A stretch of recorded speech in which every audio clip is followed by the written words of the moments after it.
ரித்தி, உண்மையை சொல்ல வேண்டுமென்றால் வெறிநாய்கள் தமிழக மக்களை ஓட ஓட விரட்டி கொண்டிருக்கிறது என்பதுதான் உண்மை என்றுதான் கூற வேண்டும். அந்த அளவுக்கு கடந்த ஓராண்டில் மட்டும் 2025 மட்டும், இந்த ஆண்டு இன்றுடன் முடிய போகிறது, இந்த ஓராண்டில் மட்டும் கிட்டத்தட்ட 6,50,000 பேர் வெறிநாய்களால் கடிக்கப்பட்டிருக்கிறார்கள். அந்த வெறிநாய்கள் வீட்டு நாய்களாம் இருந்திருக்கிறது, தெரு நாய்களாம் இருந்திருக்கிறது, சாலைகளில் ஓடுகின்ற நாய்களாக இருந்திருக்கிறது. எனவே ஒட்டுமொத்தமாக இந்த ஆண்டு மட்டும் 6.5 லட்சம் பேர் வெறிநாய்க்கடிகளால் பாதிக்கப்பட்டுள்ளார்கள் என்று தமிழக அரசின் புள்ளி விவரங்கள், பொது சுகாதாரத்துறை மற்றும் நோய் தடுப்பு துறையினுடைய புள்ளி விவரங்கள் நமக்கு தெரிவிக்கின்றன. கிட்டத்தட்ட 6.5 லட்சம் பேர். இதில் ராபிஸ் வந்தவர்கள் கடிக்கப்பட்டு ராபிஸ் வந்தவர்கள் என்று பார்த்தால் அது கிட்டத்தட்ட 43 பேர் கடந்த ஆண்டு உயிரிழந்திருக்கிறார்கள். ஆனால் இந்த ஆண்டு ராபிஸ் வந்தவர்கள் உயிரிழந்தவர்களின் எண்ணிக்கை 33. அதாவது ராபிஸ் தாக்கப்பட்டு உயிரிழந்தவர்களின் எண்ணிக்கை குறைந்திருக்கிறது. கடந்த ஆண்டை ஒப்பிடும்போது 2024 ஒப்பிடும் பொழுது 2025 33 பேர் தான் இறந்திருக்கிறார்கள். இது ஒரு வரவேற்கக்கூடிய அம்சம். அது உயிரிழப்பு குறைந்திருக்கின்றது. அதற்கு காரணம் விழிப்புணர்வு அதிகரித்திருக்கு என்பதுதான் மிக முக்கியம். ஆனால் 2024 ஆண்டு 4,80,000 பேர் தான் வெறிநாய்களால் கடிக்கப்பட்டிருந்தார்கள். ஆனால் இந்த முறை 6.5 லட்சம் பேர், கிட்டத்தட்ட 2 லட்சம், 1,70,000 பேர் அதிகமாக கூடுதலாக இந்த முறை வெறிநாய்களால் கடிக்கப்பட்டிருக்கிறார்கள் தமிழகத்தில். அதாவது ஏற்கனவே நான் சொன்னது போல வெறிநாய்கள் தமிழ்நாட்டு மக்களை ஓட ஓட விரட்டி கொண்டிருக்கின்றன என்பதுதான் உண்மையாக இருக்கிறது, யதார்த்தமாக இருக்கிறது என்பதுதான்.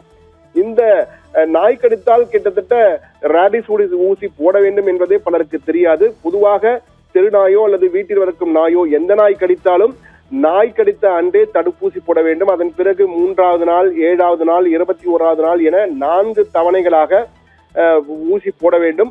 அரசு மருத்துவமனைகள் ராபிஸ் தடுப்பூசி இலவசமாக போடப்படுகிறது.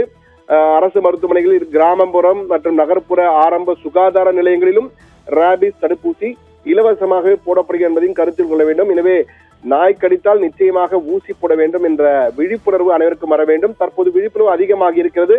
அதன் காரணமாகத்தான் இந்த ராபிஸ் நோய் தாக்கப்பட்டு அதனால் உயிரிழந்த எண்ணிக்கை குறைந்திருக்கு இந்த ஆண்டு. கடந்த ஆண்டை காட்டிலும் இந்த ஆண்டு நாய்க்கடியால் பாதிக்கப்பட்ட எண்களின் எண்ணிக்கை அதிகமாக இருந்தாலும் ராபிஸ் தடுப்பூசி போடுவதை குறித்து விழிப்புணர்வு அதிகரித்திருப்பதால் தான் இந்த உயிரிழப்புகள் குறைந்திருக்க என்பது மிக முக்கியமானது. இதுல எந்த மாவட்டத்தில் அதிக அளவு நாய்க்கடி அதிகமாக இருக்குன்னு பார்த்தால் தமிழகத்திலேயே திருவள்ளூர் மாவட்டத்தில் தான் நாய்க்கடிகள் 26,000 பேர், கிட்டத்தட்ட 26,000 பேர் நாய்க்கடிகளால் பாதிப்படைந்திருக்கிறார்கள். 2வது இடத்திலே இருப்பது செங்கல்பட்டு மாவட்டம். இந்த மாவட்டத்தில் மட்டும் 25,683 பேர் பாதிப்படைந்துள்ளார்கள். 3ஆம் இடத்தில் இருப்பது காஞ்சிபுரம். அடுத்தடுத்து அருகிலுள்ள சென்னையை சுற்றியுள்ள மாவட்டங்கள் இவை. காஞ்சிபுரம், திருவள்ளூர், செங்கல்பட்டு, KTC என்ற இந்த 3 மாவட்டங்களிலே மட்டும் காஞ்சிபுரத்தில் 22,000 பேர் என பாதிக்கப்பட்டிருக்கிறார்கள். அதன்பின் கோயம்புத்தூரிலே 17,526 பேர் பாதிக்கப்பட்டிருக்கிறார்கள். ஈரோட்டிலே 16,822 பேர். தலைநகர் சென்னையில் மட்டும் 15,373 பேர் நாய்க்கடிகளால் பாதிப்படைந்திருக்கிறார்கள் என்பதுதான் மிக முக்கியமாக பார்க்க வேண்டியிருக்கிறது. எனவே இந்த நாய்க்கடிகள் என்பது கடந்த ஓராண்டாக பார்த்தீங்கன்னா 2025 அதிகளவு பேசப்பட்ட விவகாரங்கள் ஒன்று நாய்க்கடி விவகாரம் தான். என்றால் இது உச்ச நீதிமன்ற வரை, இந்தியாவின் உயரிய நீதிமன்றமான உச்ச நீதிமன்ற வரை இந்த நாய்க்கடி பிரச்சனை என்பது பேசப்பட்டு எதிரொலித்து தீர்ப்புகள் எல்லாம் வழங்கப்பட்டிருக்கிறது. மேலும் பல சட்ட சிக்கல்கள் தொடர்ந்து நீடித்தவனமே இருக்கிறது. இன்னும் பேசிக் கொண்டிருக்கிறார்கள். இன்னும் உறுதியான முடிவுகளும் தெளிவான நடவடிக்கைகளும் எடுக்கப்படவில்லை என்பதுதான் உண்மை. ஆனால் இந்த நாய்க்கடி பிரச்சனை என்பது மிகப்பெரிய அளவுக்கு ஒரு விழிப்புணர்வை 2025 ஏற்பட்டிருக்கிறது. சமூகத்திலே 2 பிளவுகளே ஏற்பட்டிருக்கின்றன. ஒன்று நாய்களுக்கு ஆதரவாக நிற்பவர்கள், மற்றொருவர் நாய்களால் பாதிக்கப்பட்டு நாய்களை வெறுப்பவர்கள் என்ற வகையில் பிளவுபட்டிருக்கிற சமூகம் என்றே கூற வேண்டும். அந்த அளவுக்கு இந்த நாய்க்கடி பிரச்சனை பெரிதாக இருக்கிறது. என்றால் தற்போது எங்கு நோக்கினும் நாய்களும் கால்நடைகளும் தான் கண்ணில் படுகின்றன. அந்த அளவுக்கு பல இடங்கள் தற்போது தமிழகத்தில் அதிகரித்திருக்கு என்பதையும் கவனத்தில் கொள்ள வேண்டியிருக்கிறது.